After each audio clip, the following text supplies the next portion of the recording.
काहीच ठेवले नाही. त्यांनी एकच गोष्ट ठेवली, त्यांनी गद्दारी केली. आणि जो गद्दारी करतो त्या गद्दारांना शिक्षा द्यायची असते.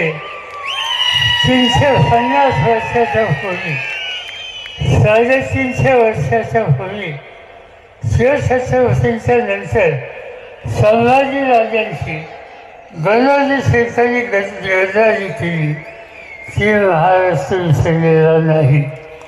गणोजीला असा सुट्टी नाही.